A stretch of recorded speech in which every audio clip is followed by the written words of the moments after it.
Hello and welcome back to another episode of the Cardboard Herald, where it's my chance to talk with creative gamers and game creators. And today I'm joined by Dustin Freund of Innocent Traveler Games. Welcome to the show, Dustin. Thank you, Jack. I'm thrilled to be here. I really appreciate it. Yeah, man. Well, we got a lot to talk about, but first off, I've talked to so many people from various companies with all kinds of different company names, but there's something so enticing about the name Innocent Traveler Games to me. So what's the story with that? I did not expect that to be the first question. I keep you on your toes here on the Cardboard Herald, you know?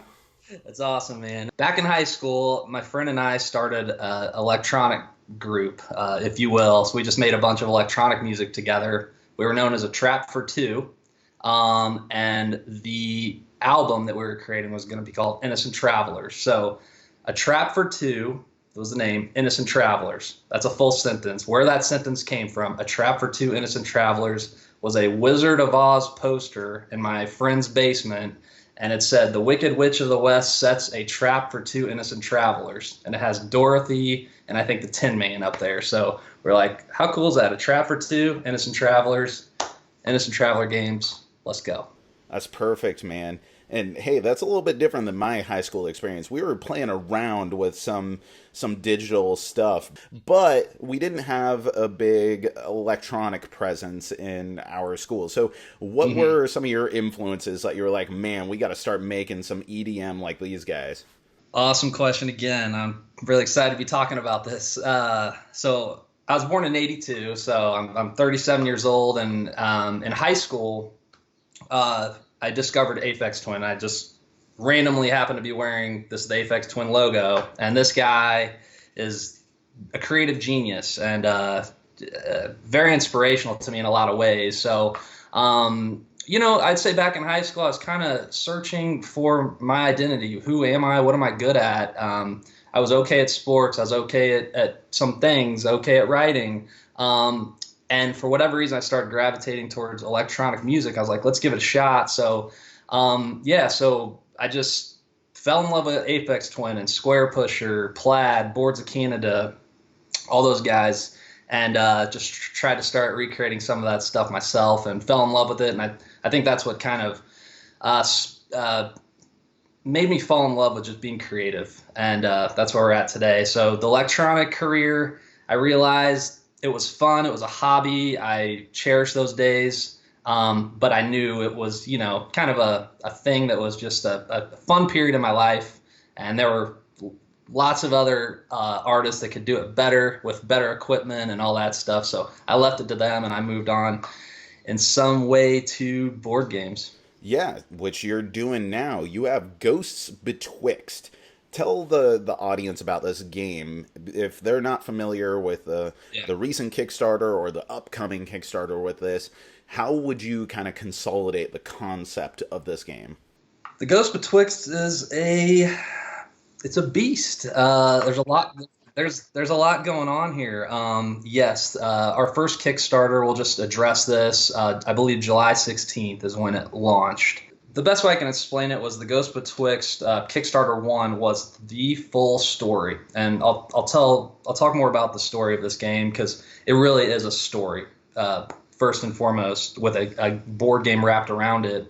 So I tried to tell the full story of the Ghost Betwixt in that initial Kickstarter launch, which takes you from a farmhouse to a haunted basement to corn mazes to outdoor environments, all sorts of other creepy places you might find in the Halloween season in the Midwest, which is where I'm from.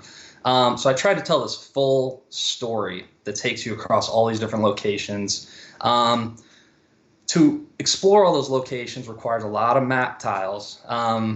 It's not the Gloomhaven strategy wasn't going to cut it. Not to take anything away from the amazing Gloomhaven, but they are like kind of generic map tiles. In this game, if you're in a corn maze, it's got to look like a corn maze. If you're in a haunted cider mill, it's got to look like that too. So the game got big. So therefore, the price was elevated to $85, a little higher than I wanted it to be. The shipping was a little high, The goal I had to set was a little bit high to incorporate my entire vision into this game. So we had a lot of success in the first 24 hours. We were 25% funded after just one day, which was really exciting. And then we totally plateaued off after our early bird backers were exhausted.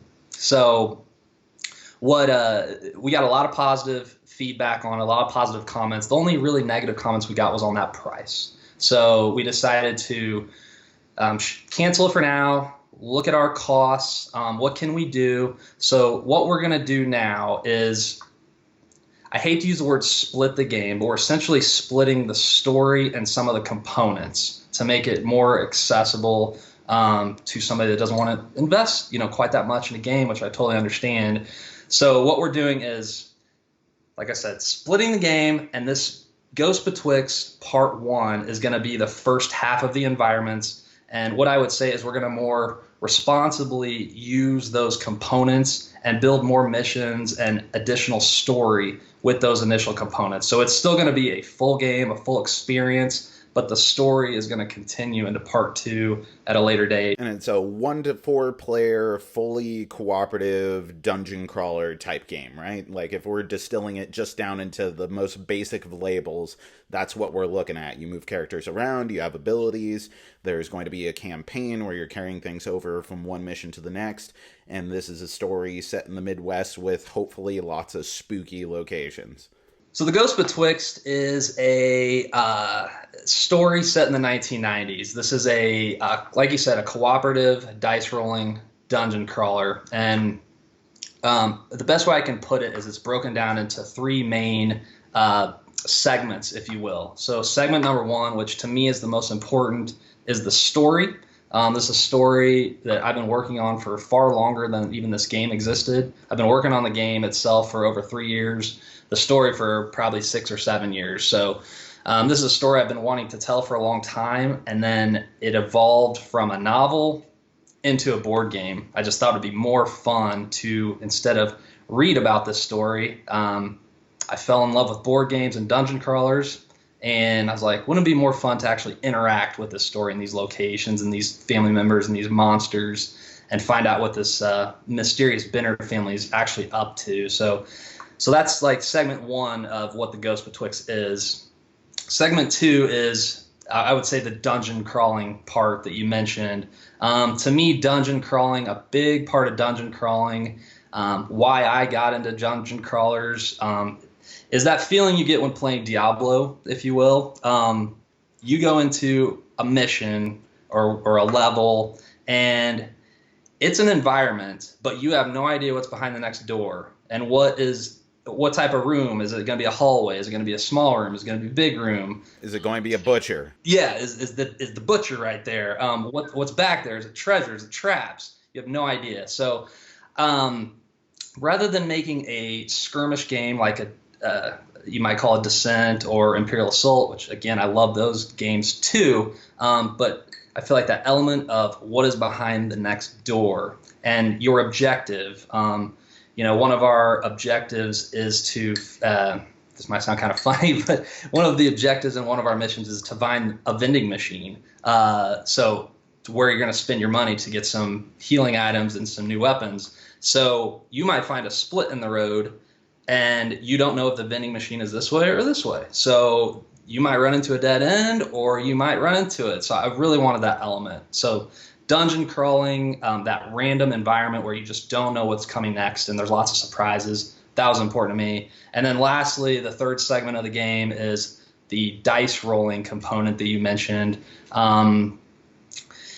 I wouldn't call this a dice chucker necessarily, because there's a lot of strategy in the combat. Rather than just moving your characters next to monsters and fighting, you have to prepare your attacks to be successful. So what I mean by that is obviously you get 2 actions per character during your activation. Obviously move, attack, use an item, those sorts of things. But a new element that I wanted to introduce was you can take an offensive stance or a defensive stance. An offensive stance, which you can only do on your second action, allows you to add 1 more die to your pool for the next attack you do. So obviously that's your second action. So you're going to have to plan that offensive stance for your next turn.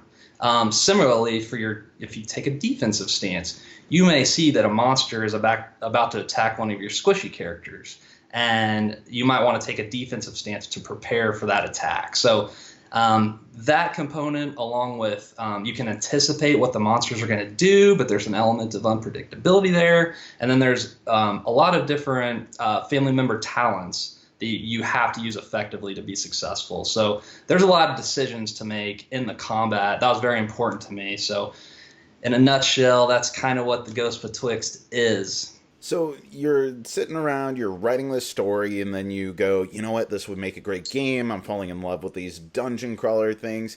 And, like, it takes a certain audacity, right? You know, to be someone who's just a fan of board games, to be like, I'm going to make a board game, let alone actually try and bring it to the world. I mean, that's like, you know, if you're sitting there listening to Aphex Twin and you're like, yo, I could do this, I'm just going to make one of these and put it into the world.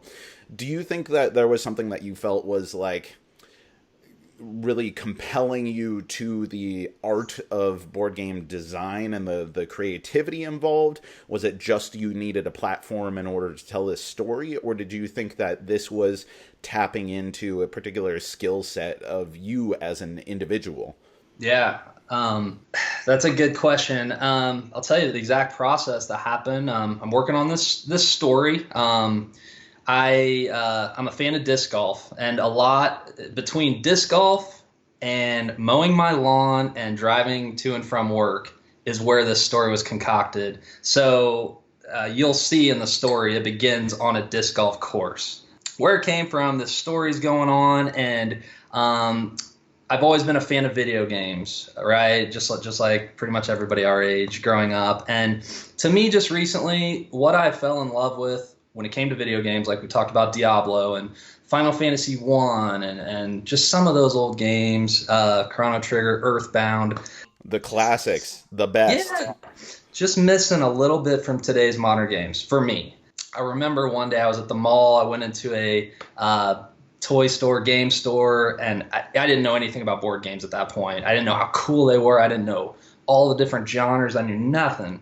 And I saw the Dungeons and Dragons Adventure Series Legend of Drizzt. And I was like, man, this looks like it might be pretty neat. And I checked it out, and it looked really cool. I didn't end up buying it, but I did more research on these tabletop dungeon crawlers, and I'm like, maybe this is what I'm looking for to fill that gap that I'm losing from today's video game. So Descent second edition was the first game I ever bought, and I found a passion that I didn't know existed. So just fell in love with it from that point forward. What happened was I bought Descent second edition, played the heck out of it, but there were some things that I'm like, I love this game. I'd give it an A probably, but if it were up to me, I'd tweak this or I'd tweak that. So I'd find myself house ruling a few things. And then it was one day, 3 summers ago, I was mowing my yard, and I was thinking about this story. I was thinking about all these games I like and all these house rules. I'm like, let's do it. Why not? What's there to lose? Doesn't cost any money. I can buy, all this cardboard back here and make my own tokens and things like that, and why not just give it a shot? And 3 years later, here we are. And it just to answer your question fully, once the process started getting going and I started implementing some of those house rules, it just started creating this package, and I was able to rely on the story and the narrative to drive like the objectives of what you're trying to do in each mission. And thematically, the story is worked into like every card, all the flavor text of all the weapons and talents and monsters.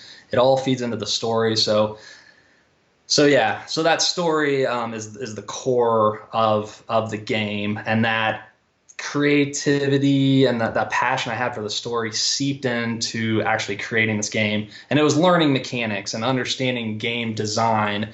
So it required a lot of research, a lot of board game design lab podcasts and channels like yourself, interviewing Jerry Hawthorne and people like that I, over the last several years, have like just really studied and learned a lot and put in my own thoughts and ideas. So it's I'm excited where we're at. That's one of the cool things about Board Game Design Lab. I mean, among other things, but Gabe has given such a fantastic platform to onboard people who are interested in game design, and that just makes it an inherently compelling podcast and a valuable tool for so many people. Now, this Kickstarter that you did, was it the first time that you've ever like had a creative work that you kind of put out there in the world? I know you were talking about how as a kid you were doing the music thing, but was like the culmination of all this creative energy that you've had over the years and been like, here, this is the first time where I'm really going to take a chance on myself in adulthood? Absolutely. So I'm a writer by trade, a copywriter. I'm not a fantasy writer, fiction writer, anything like that, but I write about industrial safety equipment and stuff. So that's awesome. So to answer your original question, indeed, this was the first time I have, I've invested a lot of my time. I've working on this funny thing behind me. It's taken me away from my family at times and from friends at times because I have to get it done. I committed to it. I made a commitment to myself and everybody.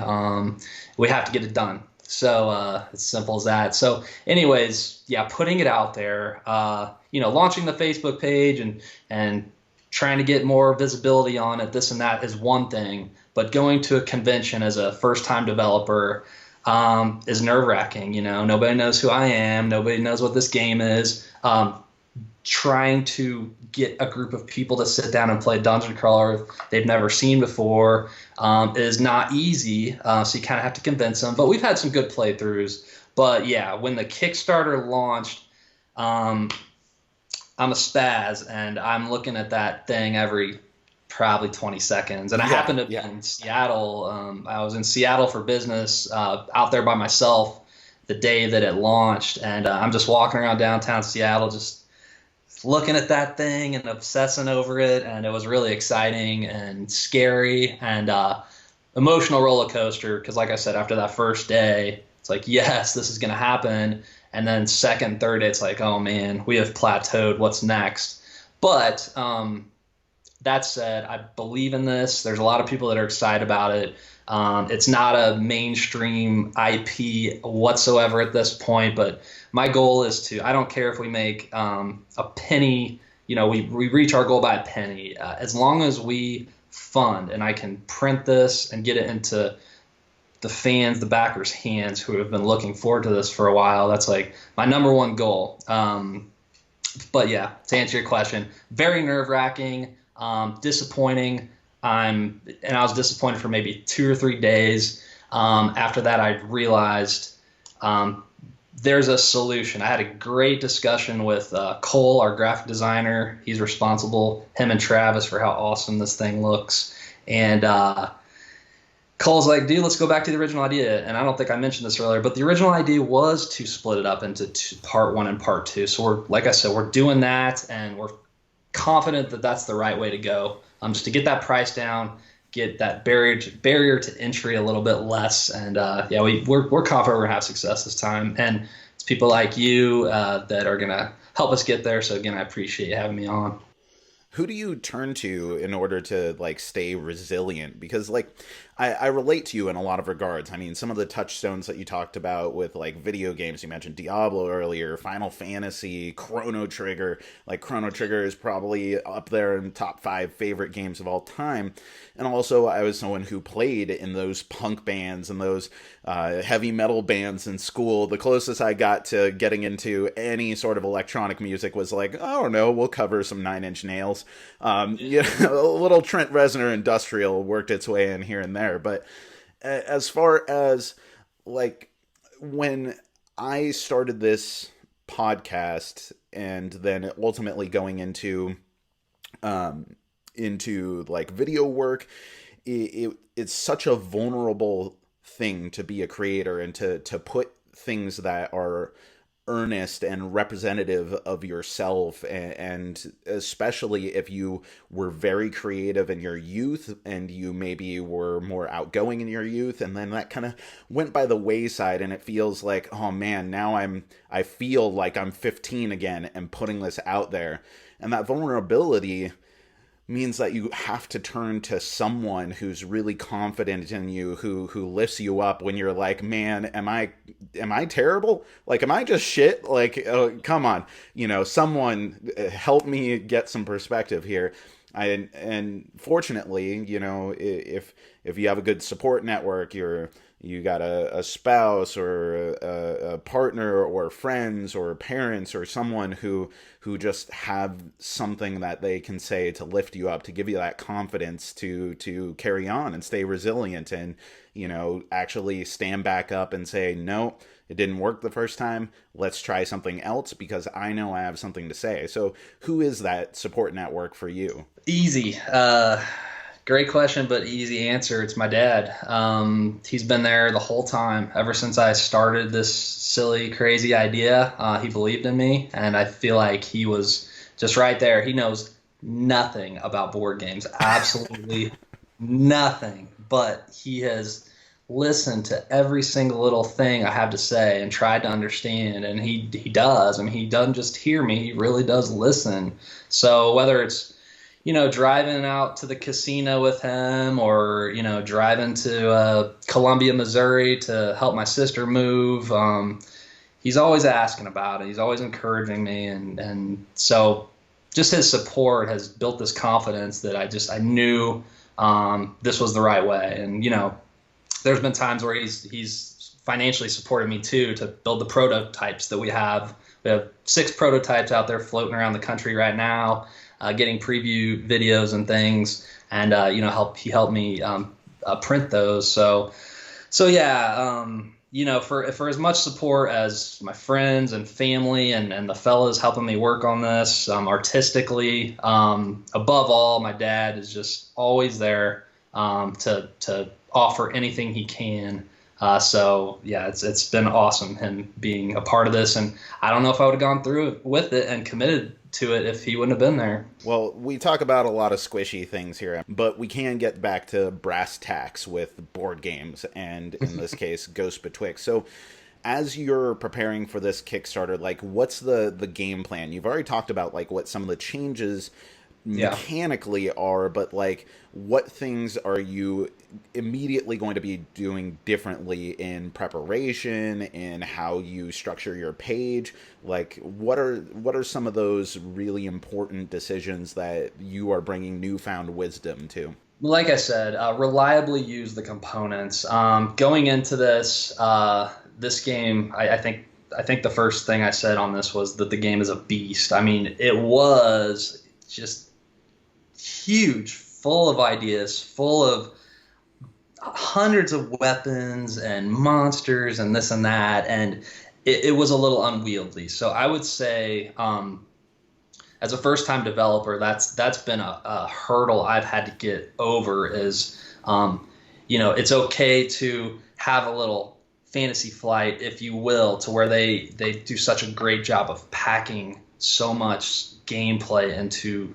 The components are awesome, but they are, a lot of times maybe it's 8 map tiles and that's just fine. That's enough. So that's really the main thing I've been trying to do, is to look at each component and consolidate as much as I can. And I'm excited. That's what I've been doing. As soon as we canceled the first campaign to today, I've really been fighting to consolidate those components, while losing absolutely nothing in the gameplay. So, and I actually think the game is better for it. As far as like a big picture, I think we should end with the story, because you're trying to be a storyteller through this game. You want to have a good game, but you're also wanting to tell something that's personal and representative of the area that you grew up in.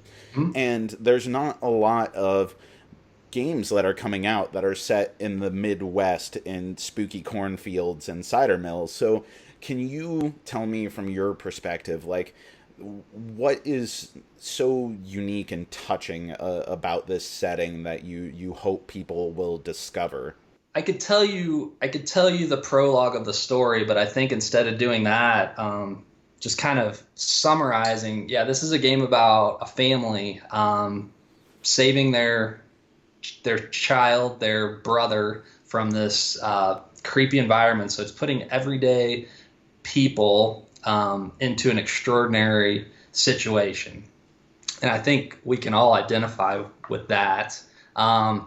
And it was important for me. Like, I love horror stuff, but I really love lighthearted horror things. So this is definitely like the Bennett family. We haven't talked much about them, but they are the antagonists of the story. They have orchestrated this plan to kidnap Richie because Richie may or may not have some secrets and some special talents about him.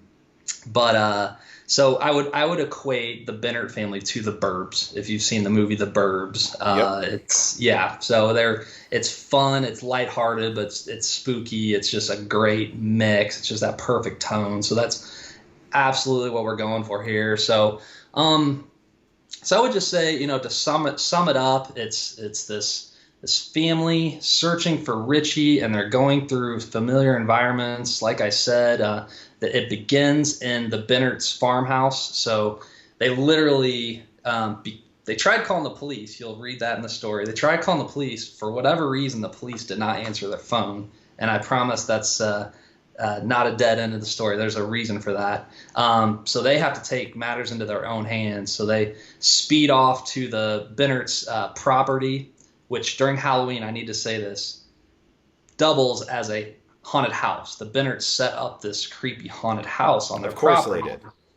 Yeah. So this has been a fun thing that's been going on in Pleasant Springs, Missouri, fictional town, for years and years and years. And you'll find out in the story what they're up to, which is a secret that I've kept close to me, and I'm excited for people to find out what they're really up to. But yeah, so the family, they take matters into their own hands. They help each other into the Bennett bathroom window, and mission one it starts in the Bennett's bathroom. Map tile 1 is the bathroom, so you start there. And what's behind the door is up to whatever map tokens you draw and fate tokens you draw. That's going to fill out the rest of the map, and you're going to complete these objectives.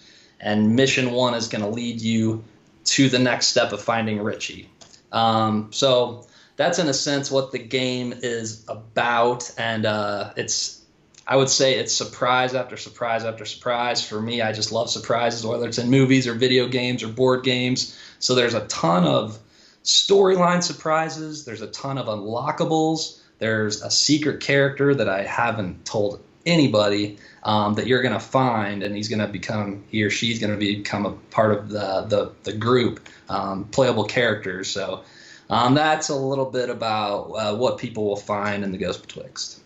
Well, I think that if anyone listening or watching this as a video on the YouTube channel is interested in dungeon crawls, cooperative games, solo games, and exploration in particular in games, because that seems to be the missing element that doesn't come up in dungeon crawls that much that Dustin is trying to take care of here, or you're just interested in Dustin telling a provocative, interesting, and ultimately very personal story that's representative of his interests, his creativity, and the place where he grew up, then definitely go check out The Ghost Betwixt. So thank you so much, Dustin, for coming on to the Cardboard Herald. Thanks, Jack. It means a lot. I can't thank you enough for having me. If you enjoyed this video, we have all kinds of other reviews, interviews, and recommendations via writing, podcast, and video here on our channel and website, cardboardherald.com. Our content is audience supported, so if you want to show your support, please visit our Patreon. Thank you so much for watching. This has been the Cardboard Herald.